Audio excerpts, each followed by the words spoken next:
Assalamualaikum warahmatullahi wabarakatuh. Halo semuanya, kenalkan nama saya Arna Sabdani dari program studi PGSD FKP Wamka.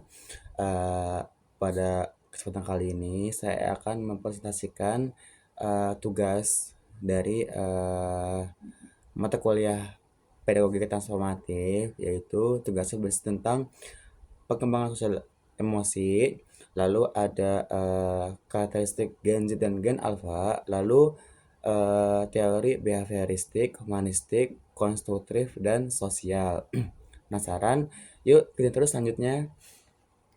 Oke, kita masuk materi pertama yaitu perkembangan sosial emosi.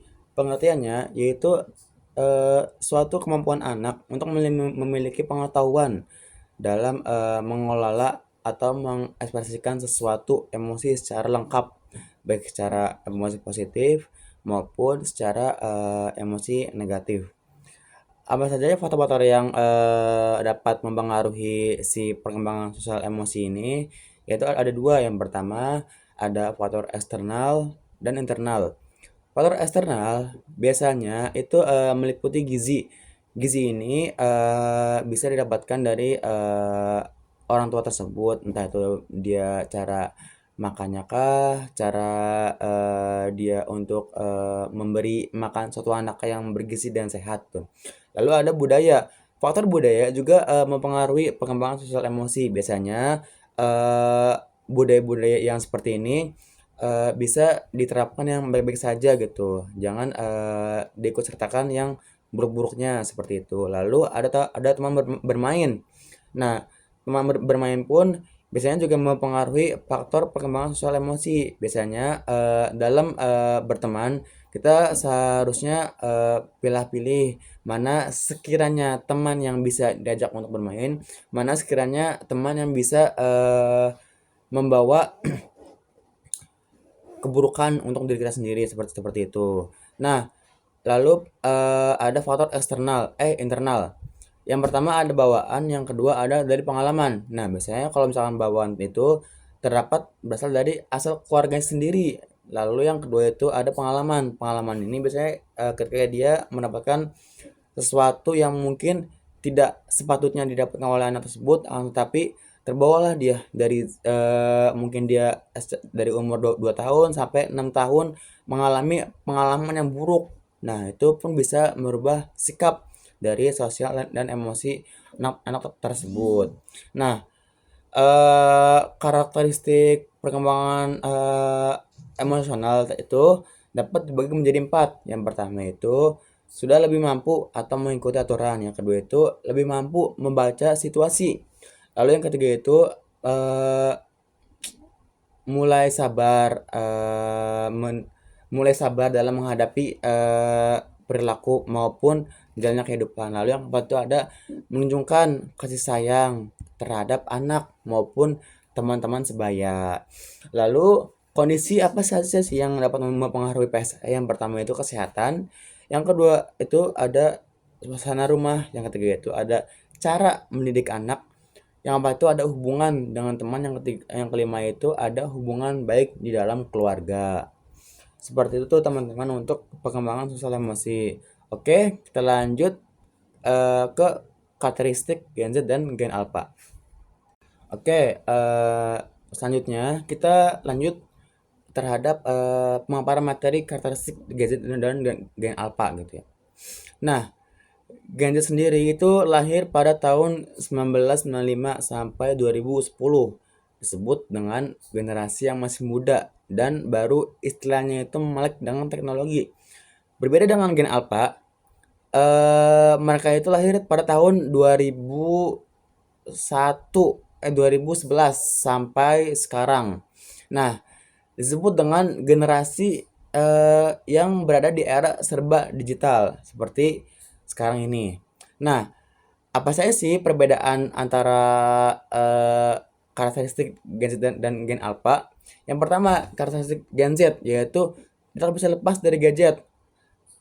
Maklum mereka baru istilahnya melek dengan teknologi. Yang kedua itu suka hal bersifat yang instan-instan. Lalu yang ketiga itu teknologi bagi mereka dapat melakukan apa saja. Tuh, untuk karakteristik gen Z. Lalu berbeda dengan gen alpha. Karakteristiknya yaitu yang pertama familiar dengan teknologi, yang kedua itu lebih tertarik dengan gadget daripada permainan tradisional. Lalu yang ketiga itu ada watak dalam bekerja belum bisa diprediksi. Misalkan dalam satu bekerja itu mereka lebih banyak cenderung menggunakan handphone daripada mereka cenderung dari pengalaman yang mereka alami gitu. Nah, untuk pendidikan sendiri, untuk gadget ini cenderung mengutamakan pendidikan formal, namun juga memanfaatkan sumber belajar seperti Google, dan sebagainya.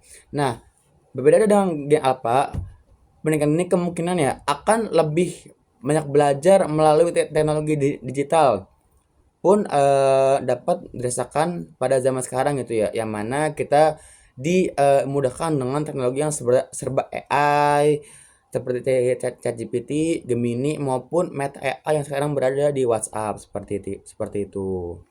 Oke, kita lanjut ke materi behavioristik, humanistik, konstruktivistik dan sosial. Oke, sekarang kita lanjut ke teori belajar behavior, humanistik, konstruktif, dan sosial. Oke, kita mulai yang pertama, behavioristik ya. Tokoh utamanya itu Ivan Pavlov, B.F. Skinner, dan John Watson ya. Prinsip dan juga implikasinya di behavior ini adalah yang pertama pembelajaran terjadi melalui pengondisian. Biasanya itu diterapkan di SD-SD yang mana sebelum belajar mereka dikondisikan terlebih dahulu. Lalu yang kedua, ada fokus pada perubahan perilaku yang dapat diamati oleh mungkin pendidik seperti kita.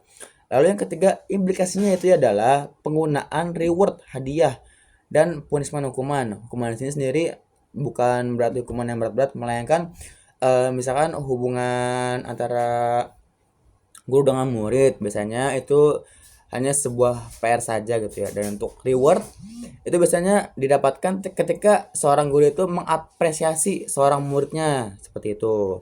Lalu ada teori belajar humanistik. Tokoh utamanya itu Abraham Maslow dan Carl Rogers. Nah, prinsip dan implikasinya yaitu yang pertama, setiap individu memiliki potensi untuk berkembang. Lalu yang kedua, pendidikan harus berpusat pada siswa atau bisa kita sebut juga sebagai PJBL maupun PBL.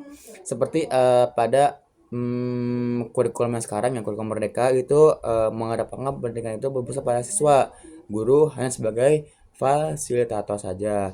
Lalu implikasinya yaitu adalah perkataan yang lebih berpersonal dan emosional dalam mengajar. Biasanya implikasi dari humanistik ini tuh yaitu pendekatan lebih persuasif kepada murid seperti itu.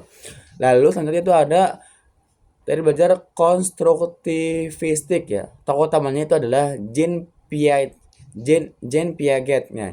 Levi Vygotsky dan Jerome Brunner ya.